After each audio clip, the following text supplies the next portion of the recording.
Singkat, simple, sistematis. Dalam 5 menit, Anda bisa memahami pelajaran Sekolah Sahabat sepanjang 1 minggu. Bersama saya, Pendeta Reza Abraham dalam ringkasan pelajaran Sekolah Sahabat 5 menit. Shalom, bersama saya Pendeta Reza Abraham dalam ringkasan pelajaran Sekolah Sahabat 5 menit. Di pelajaran yang kelima di triwulan ini kita belajar tentang Paskah. Mari kita lihat pelajaran di belakang ini.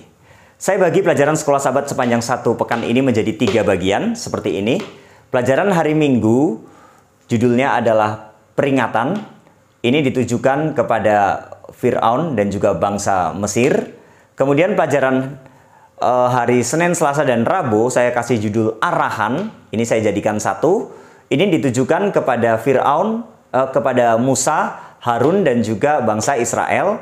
Kemudian pelajaran hari Kamis adalah hukuman. Ini ditujukan kepada dewa-dewa orang Mesir dan juga bangsa Mesir sendiri.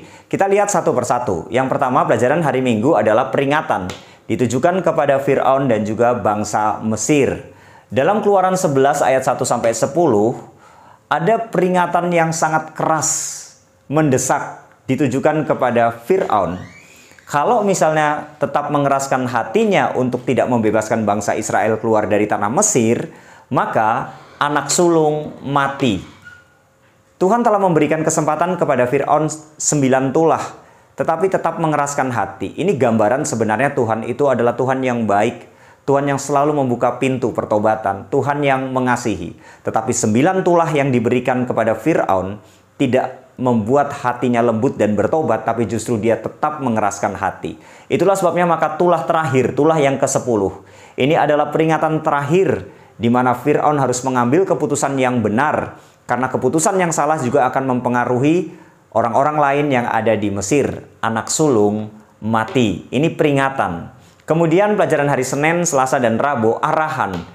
Ditujukan kepada Musa, Harun, dan juga bangsa Israel. Sementara peringatan disampaikan, ada arahan yang disampaikan juga kepada bangsa Israel. Dalam Keluaran 12 ayat 13-14. Ini bicara soal Paskah. Jadi, orang Israel itu harus menaruh darah di ambang pintu. Jadi menyembelih domba, menaruh darahnya di ambang pintu. Karena setiap rumah yang ada darahnya di ambang pintu, maka anak sulungnya tidak mati. Itulah Paskah. Dan ini menjadi upacara hari perayaan bagi bangsa Israel.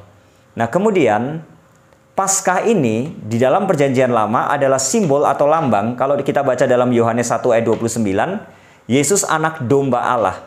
Jadi apa yang dilakukan di dalam perayaan Paskah dengan menyembelih kambing domba tidak bercacat, darahnya ditaruh di ambang pintu sehingga anak sulung tidak mati, dan itu adalah kebebasan bagi bangsa Israel.